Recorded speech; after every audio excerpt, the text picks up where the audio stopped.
tous, j'espère que vous allez bien. Je suis très contente de vous retrouver aujourd'hui pour la troisième et dernière partie de la FAQ que j'ai proposée il y a de ça un moment déjà. Je suis extrêmement en retard sur cette dernière partie. Je sais pas si vous êtes au courant, mais j'ai fait une espèce de petite formation Pôle emploi qui a duré 2 semaines et c'est vrai que j'étais pas là de la journée et quand je revenais j'avais pas envie de filmer, donc voilà, j'ai laissé traîner. C'est pour ça qu'on va commencer sans plus tarder parce qu'il y a pas mal de questions sur lesquelles je veux m'attarder pour être la plus précise possible. J'ai noté qu'il y avait 16 questions, donc c'est relativement énorme, donc on va vraiment aller assez rapidement.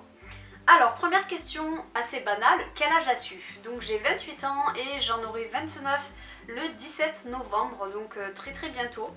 Et ça ne m'inquiète pas plus que ça, voilà, je vis très bien mes 29 ans pour l'instant. Reste à voir ce que ça donnera après les 30 ans, on verra. Question numéro 2, vers où habites-tu? Alors moi j'habite quasiment collée à Béziers. Vous en avez peut-être entendu parler aux informations, je sais pas du tout si c'est passé, mais il y a eu l'épisode Sévenol là il y a 1 ou 2 jours. Il y a eu pas mal d'inondations ici. Voilà, donc j'habite juste à côté de Béziers et pour vous situer un peu, c'est à peu près 1 heure de Montpellier en voiture. Donc s'il y a des gens de Montpellier, n'hésitez pas à me faire signe. Ensuite, question numéro 3, depuis quand es-tu en couple? Alors je suis en couple depuis 13 ans, on est un vieux couple de jeunes, voilà, ça fait un petit moment qu'on est ensemble, on s'est rencontrés, on avait 18 ans tous les deux, donc voilà, depuis 13 ans. Question numéro 4, veux-tu des enfants? Alors jusqu'à il y a très peu de temps, je n'en voulais absolument pas du tout. J'ai jamais envisagé ma vie spécialement avec un enfant. Certains diront que c'est égoïste, mais moi j'ai pas envie spécialement de rendre le gamin malheureux, donc si j'en veux pas, ça sert à rien d'en faire. Mais là voilà, oui, on y réfléchit, moi et mon copain, mais je n'en veux qu'un. Voilà, en tout cas pour l'instant, je n'en ai pas fait, donc je ne peux pas savoir ce que ça donnera le jour où j'aurai mon premier. Mais pour l'instant, je n'en veux qu'un, ça me paraît largement suffisant. Question numéro 5, dans quel domaine fais-tu tes études?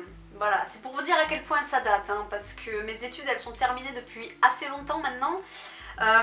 Donc ce que je faisais c'était un DAEU-A, c'est un peu chiant à dire.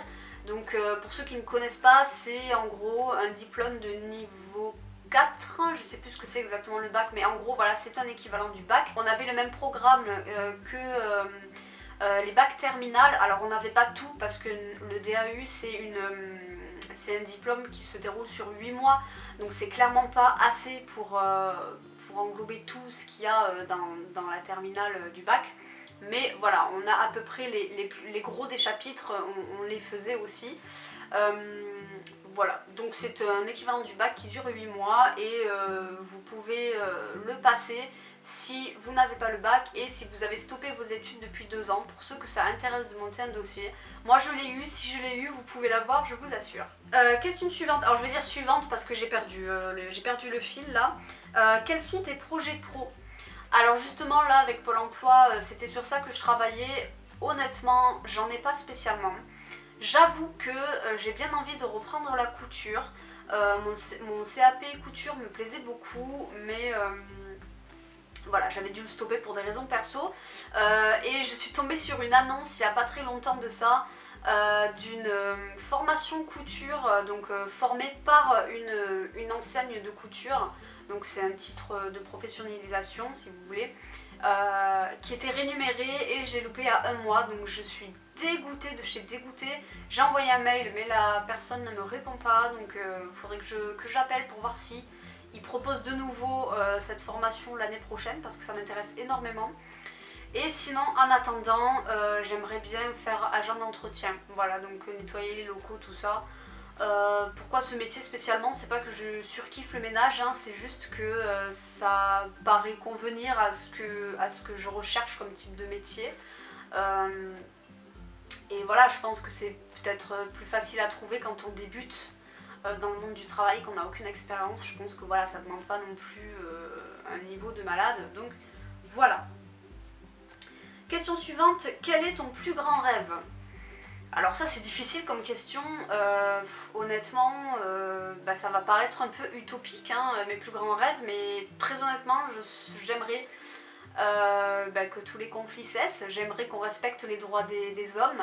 Voilà, ça ce serait vraiment mon plus grand rêve. Ça paraît stupide, mais moi de grands rêves personnels j'en ai pas, si ce n'est vivre heureuse avec les gens que j'aime, voilà, tout simplement, et être en bonne santé. Ça me paraît être un rêve réalisable, mais voilà, ouais, je pense que mon plus grand rêve c'est ça, c'est qu'on arrête de se faire la guerre pour tout et rien, qu'on respecte les droits des hommes, parce qu'il y en a qui vivent dans des conditions quand même assez atroces. Et voilà. As-tu déjà voyagé à l'étranger? Alors oui, mais c'était pas un voyage personnel, on va dire, c'était un voyage scolaire. Je suis allée en Irlande avec ma classe, je crois que c'était en 4e ou quelque chose comme ça. C'était absolument génial, je m'en souviens encore comme si c'était hier en fait. Et c'était, vous savez, un voyage initiatique en fait pour apprendre l'anglais, et je trouve ça génial, et j'espère qu'ils le proposent encore dans certaines écoles, parce que moi ça m'a énormément aidé. Puis c'est génial quoi d'être dans une famille d'accueil avec des gens qui parlent la langue. Enfin, moi j'avais trouvé ça juste extraordinaire comme expérience. Voilà, à l'étranger c'est le seul endroit où je suis allée, voilà. Un voyage dans un pays asiatique de prévu? Si oui, lesquels ou lequel? Alors oui, tout à fait, on part au Japon avec mon chéri l'année prochaine, voilà, donc en 2020, normalement on aura récolté suffisamment d'argent pour pouvoir partir. Au niveau pays asiatique, c'est le seul pour l'instant qui nous attire réellement, peut-être la Corée du Sud, bien sûr, pas la Corée du Nord, hein. Voilà, c'est à peu près les seuls pays asiatiques qui m'attirent. Les autres c'est pas des pays asiatiques, donc voilà, j'en parlerai peut-être dans une prochaine question, mais ouais, voilà, on va partir au Japon l'année prochaine. Quel serait pour toi le plus beau voyage à faire? Alors pour moi le plus beau voyage c'est pas un endroit précis, c'est vraiment un voyage où on rencontre différentes cultures, où vraiment moi ce qui m'attire vraiment c'est le contact avec les gens, et pourtant c'est totalement contradictoire parce que je suis une personne extrêmement réservée et timide, mais je trouve que c'est un bon moyen justement ouais, voilà, d'être un peu désinhibé par rapport à ça, et puis ouais, apprendre des autres, ouais, le contact humain quoi, voilà, moi c'est ce qui me tient le plus à cœur dans un voyage, et j'espère que ça se passera comme ça au Japon. Pour être très honnête, moi au Japon ce que j'ai envie de faire c'est pas de rester que sur Tokyo, moi j'aimerais m'écarter un peu justement du centre, peut-être plus vers les îles, vous savez, avec des personnes un peu plus âgées, plus dans le côté traditionnel, enfin voilà, moi c'est vrai que j'adore ça, j'adore découvrir, apprendre des nouvelles choses, donc ouais. Et sinon un pays que du coup que je rêverais de faire, je rêverais d'aller en Islande, voilà. L'Islande c'est vraiment un pays que je veux absolument visiter, et globalement tous les pays nordiques ils me fascinent, voilà, j'adore les pays du grand froid on va dire, et pourtant je suis frileuse hein, mais c'est vraiment ceux qui m'attirent le plus. Je me dépêche quand même parce que j'ai que 20 minutes, mais je vois qu'on arrive quasiment au bout, donc c'est cool. Comptes-tu nous faire des vlogs? Alors, il y en avait un actuellement de prévu par rapport au diamond painting dont tout le monde parle, donc du site e-broderie diamant, bon, tout le monde en parle malheureusement en balle, enfin bon, j'ai envie de dire que c'est un petit peu cherché. Alors moi je suis très embêtée avec cette histoire parce que j'ai également été contactée pour ce partenariat, j'étais très hésitante au début, puis finalement j'ai accepté. Et voilà, c'est vrai que je suis pas... je les ai trouvés un petit peu malhonnêtes, donc je sais absolument pas si je dois poster ou non ce vlog, parce que pour le coup, bah, quand je déballe le colis, bah, je suis super satisfaite, parce que bah oui, en soi, la qualité du DP, elle est cool quoi, ce qu'il y a dedans c'est cool. Mais voilà, c'est vrai que je n'ai pas trop envie de parler de ce site trop en bien. Du coup voilà, c'est vrai que je sais pas trop quoi faire, dites-moi si vous, vous feriez comme ça ou pas, est-ce que vous le laisseriez, à la limite vous feriez une mise au point un peu plus tard dans le vlog, ou est-ce que vous la supprimerez carrément, et est-ce que je referai carrément une partie du vlog où je parle en gros de l'après réception, où là je vous donne plus mon avis global. Voilà, je sais pas encore trop comment je vais m'y prendre. Donc il risque de pas sortir tout de suite le temps que je me décide, mais voilà, donc il y a déjà ce vlog de prévu. Ce sera un vlog pas que sur le DP, hein, c'est une vlog en gros de mes journées, mais voilà, je vais inclure le DP.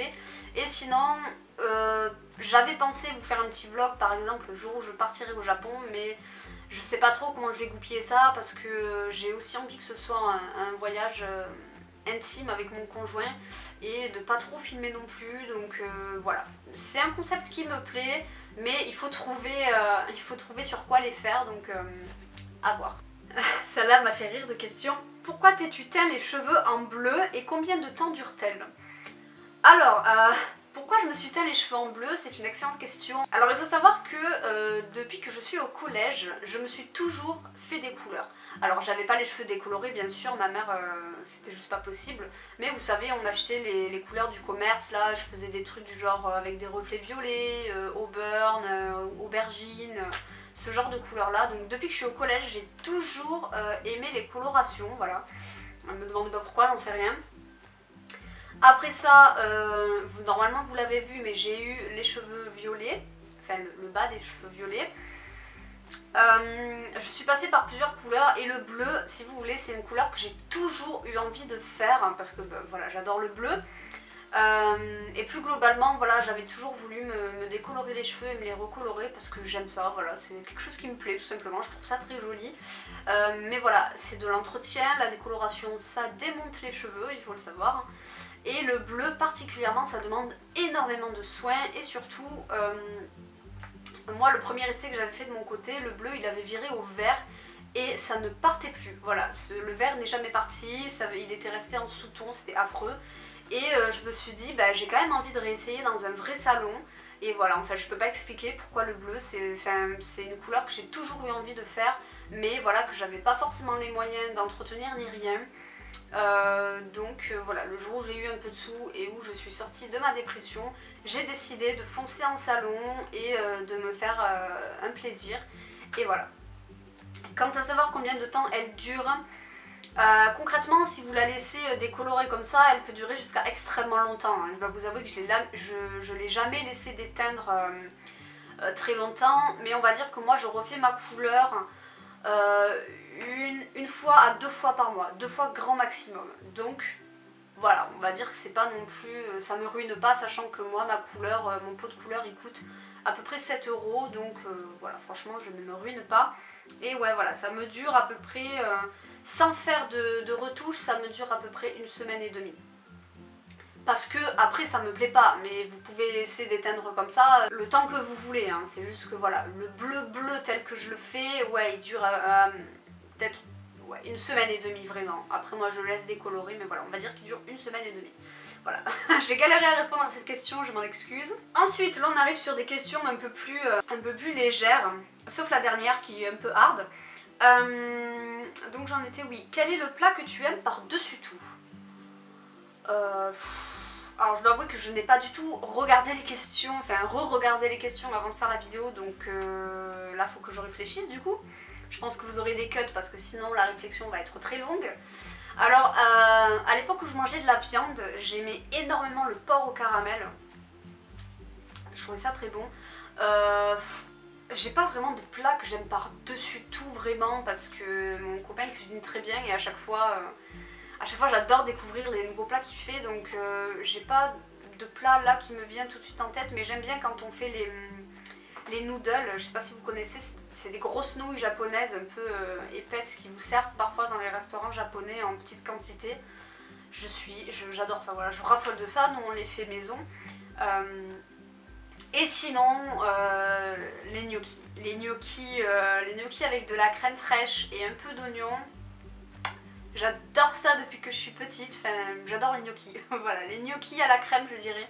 Voilà, c'est un des plats que j'aime par-dessus tout en tout cas. L'aliment que tu détestes.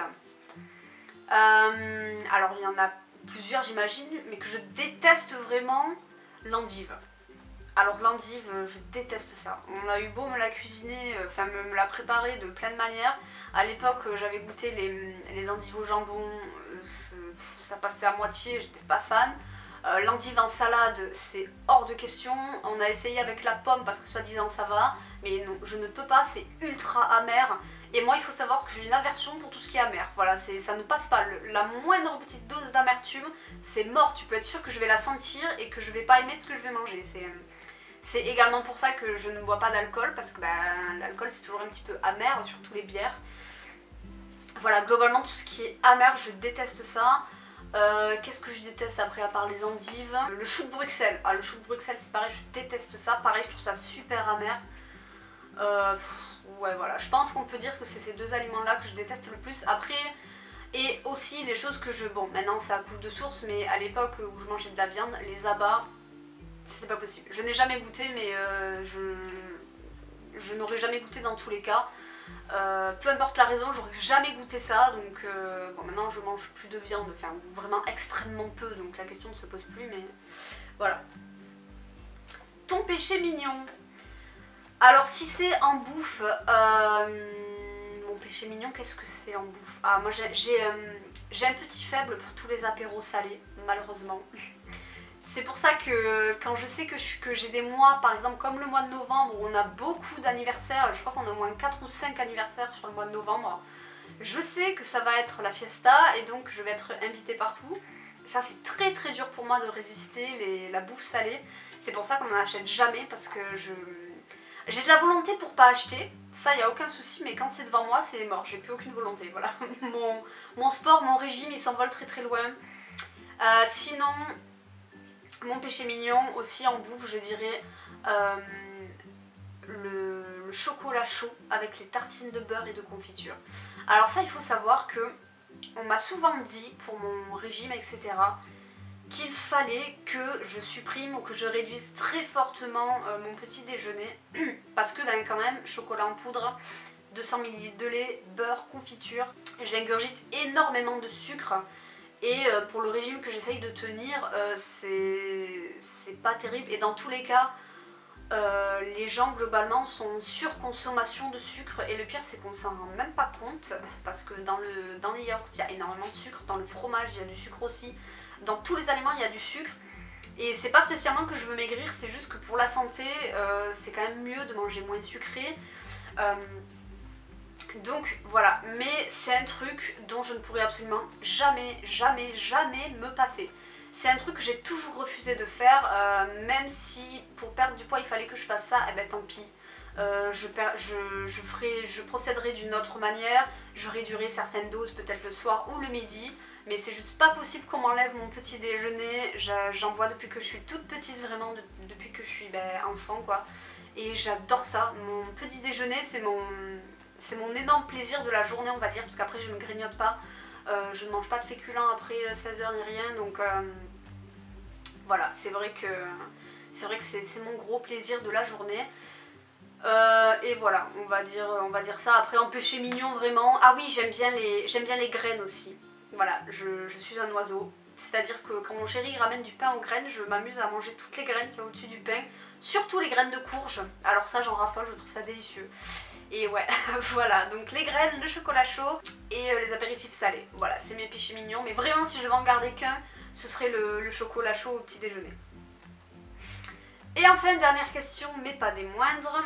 Alors, c'est pas tout à fait explicite, vous allez voir. La question c'est où en es-tu avec le harcèlement? Alors concrètement, ça fait des années que je ne subis plus de harcèlement. Je pense que la question c'était plus tournée dans le sens où en es-tu psychologiquement, voilà, avec ce que tu as vécu pendant le harcèlement. Alors pour ceux qui ne sont pas au courant, peut-être qu'il y en a qui ne savent même pas d'ailleurs que j'avais subi du harcèlement. En fait j'ai subi du harcèlement scolaire quand j'étais en première année de lycée. J'ai fait 4 vidéos sur ce sujet, donc où j'explique en plusieurs étapes mon harcèlement scolaire. Je vous mettrai dans le petit, mais c'est une vieille vidéo, j'étais pas à l'aise devant la caméra, ça se sent, et en plus la qualité était affreuse de chez affreuse, donc voilà. Je comprendrais que vous n'ayez pas envie de la voir, surtout que c'est des vidéos qui sont assez longues, puisque je raconte, c'est clairement des story time si on peut appeler ça comme ça. Alors pour faire bref, j'ai toujours des séquelles de ce harcèlement, c'est pas forcément que le harcèlement mais ça en fait partie. Voilà, j'avais le harcèlement en fait ça a provoqué une énorme baisse d'estime de moi et de confiance en moi. Je dirais même qu'elles ont été littéralement réduites à néant. Voilà, c'est-à-dire que je vous jure, l'état dans lequel j'étais pendant ma dépression, ça faisait pitié, ça faisait vraiment énormément pitié, ça faisait peine à voir. Même moi, quand je me revois, je me dis mais mon Dieu quoi, quelle horreur. Ça m'a totalement détruite psychologiquement ce harcèlement scolaire, en plus de voilà, d'autres problèmes. Où j'en suis maintenant, je dirais que j'ai confiance en moi, je pense. J'ai pas une confiance non plus faramineuse, hein, je suis pas... voilà, je crois pas en moi, peu importe ce qui se passe, mais j'ai quand même confiance en moi, elle est pas énorme mais elle est là. Mon estime de moi c'est compliqué, ça a beaucoup de difficultés ça par contre à revenir. Alors l'estime de soi et la confiance en soi c'est pas tout à fait pareil, peut-être que vous vous dites derrière l'écran que c'est la même chose, ce n'est pas vraiment la même chose. La confiance en soi c'est plus confiance en ses capacités, en ce qu'on sait faire. Et je sais qu'il y a des choses que je suis capable de faire, hein, tout simplement. Donc confiance en moi, oui. C'est un truc que j'ai appris à me réapproprier lors de ma thérapie comportementale et cognitive, puisque j'ai fait une thérapie comportementale et cognitive qui a été absolument magique de chez Magique. Voilà, je vous jure, j'étais au fond du trou en fait quand j'ai démarré cette thérapie et je me suis dit mais c'est mort en fait, il n'y a rien qui pourra m'aider, c'est comme ça depuis 6 ans, je suis en dépression depuis 6 ans, il n'y a jamais rien qui a réussi à me remonter le moral, etc. Donc j'y croyais absolument pas et c'est impressionnant comment je suis ressortie de là, enfin bref. Il faut savoir qu'avant de rentrer dans cette thérapie, je pleurais quand ma chienne ne m'écoutait pas, je pleurais quand je ratais une béchamel, ça a fait rire beaucoup de personnes mais moi je vivais très mal en fait, ça paraît très con mais je me sentais extrêmement nulle en fait de pas être foutue de faire une béchamel, c'est ce que je pensais en fait au moment où je la ratais. Voilà, je pleurais pour tout et rien en fait, ça allait vraiment pas du tout. Et maintenant ça n'a plus rien à voir, je veux dire, j'ai pris confiance notamment grâce à l'art thérapie et au coloriage, c'est pour ça que c'est une passion qui me tient à cœur. Le colorage en fait ça m'a permis de relativiser vraiment sur le fait de rater un colo et de me dire bon bah c'est pas grave, il y en a plein d'autres, vous voyez. Et ouais je sais pas, j'étais moins dure avec moi-même dans le coloriage qu'avec le reste, ce qui m'a permis de m'améliorer etc, puis d'en arriver là où je suis aujourd'hui. Voilà, donc la confiance c'est plus les capacités, l'estime c'est plus ce qu'on pense de nous, de notre caractère, de ce qu'on est, de ce qu'on représente pour les autres. Voilà, l'estime ça s'apparente plus à ça en fait. Donc l'estime de moi c'est encore assez compliqué hein, pour être tout à fait honnête, mais je vais beaucoup mieux. Je pense pas que si un jour je devais resubir du harcèlement, je pense pas que je me laisserai faire, je pense que ça n'aura plus du tout le même impact parce que je ne suis plus la même personne clairement. Donc globalement je dirais que ça a fait quand même l'effet d'une bombe parce que je suis tombée en dépression pendant à peu près, oui c'est ça, 6-7 ans. À cause de ça. Alors ça paraît long mais en fait les premières années de la dépression c'était très insidieux, c'est-à-dire que je ne le savais pas. Je savais pas que j'étais en dépression en fait. Je l'étais parce que j'avais clairement le comportement d'une dépressive. Mais pour moi c'était moi normal en fait. Enfin je veux dire c'était pas une maladie, c'était comment j'étais moi au quotidien en fait. Et voilà, en fait un jour j'ai décidé d'aller voir mon médecin et j'ai craqué, je dis j'en peux plus de vivre comme ça va plus en fait, je souffre énormément.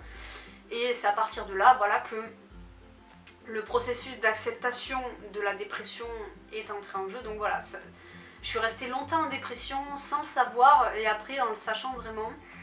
Ça m'a conduit en HP puisque j'ai fait, pour résumer, voilà ceux qui ne veulent pas aller voir la vidéo, j'ai fait plusieurs tentatives de suicide, 2 vraiment très marquantes qui ont failli me coûter la vie vraiment, enfin sans blague, hein, c'était pas juste pour dire au secours j'ai besoin d'aide, je suis passée à l'acte, j'ai clairement mis ma vie en danger, je suis allée aux urgences 2 fois. Donc voilà, ça a eu quand même un énorme impact, je souffrais énormément, enfin je sais pas si vous vous rendez compte, pour en arriver à passer le cap de se suicider, enfin de se dire là aujourd'hui je vais mourir, voilà, aujourd'hui j'ai envie de mourir, c'est fini, je mets fin à mes jours. Je sais pas si vous imaginez, il y en a beaucoup qui voient ça comme de l'égoïsme, c'est de l'égoïsme, hein, c'est une vérité. mais les gens ne se rendent pas compte la souffrance, comment elle est insoutenable en fait. C'est pas que ce qu'on vit c'est pire que ce que vivent les autres, c'est juste que étant donné qu'on est en dépression, on n'est plus du tout apte à prendre du recul, on n'est plus du tout apte à relativiser sur les choses, c'est impossible ça, quand on est en dépression c'est juste impossible. C'est le principe de la dépression, c'est une maladie, vraiment c'est une maladie, j'insiste dessus. Les gens sont traités pour ça, donc voilà, c'est vrai que c'est pas qu'on vit des choses pires que les autres, c'est juste qu'on est incapable de prendre du recul, voilà, comme je l'ai dit, et du coup, et on est dur avec nous-mêmes, on est extrêmement dur, on s'auto-insulte, on s'auto-flagelle, je sais pas si vous vous rendez compte de la violence. Déjà, quand quelqu'un vous dit qu'il vous aime pas, c'est dur, mais quand vous-même vous vous dites que vous détestez, que vous êtes une merde, c'est dur, vous êtes votre meilleur allié en fait, donc... Voilà, je m'étale beaucoup trop, c'est pas du tout le sujet de la vidéo, mais bref. Voilà, donc oui, le harcèlement, ça va beaucoup mieux, je ne suis plus en dépression, j'ai confiance en moi, j'ai repris un peu d'estime de moi, et je suis très fière de m'en être sortie, et je pense que je ne me laisserai plus marcher sur les pieds, voilà, c'est... Alors ça dépend, dans le monde du travail, je pense que oui, c'est pour ça que je suis tétanisée à l'idée de travailler, parce que je pense que ça peut me faire retomber dans mes démons, et ça me fait très peur. Parce que bah, forcément quand on débute on est un peu un boulet, c'est normal, hein, on n'a aucune connaissance, on n'a aucune expérience, on va faire des bêtises, bon voilà c'est logique. Hein. Voilà, le harcèlement c'est fini et c'est tant mieux. La vidéo s'achève ici, je suis désolée, je me suis beaucoup trop étalée sur la dernière question, je m'y attendais pas, vous voyez dès que je parle d'un sujet qui me tient à cœur tout de suite, ça y est c'est parti quoi, ça part tout seul. Donc voilà, écoutez, j'espère que cette dernière partie de FAQ vous a plu. J'en ferai peut-être une dans quelques années à venir, si j'ai plus d'abonnés, voilà, de personnes qui arrivent et que vous avez d'autres questions, pourquoi pas. Si jamais il y a des questions que j'ai oubliées ou pas ou qui vous viennent, n'hésitez pas à me les poser en commentaire. Voilà, moi je vous laisse ici, je vous dis à bientôt pour une prochaine vidéo. Prenez soin de vous, bisous.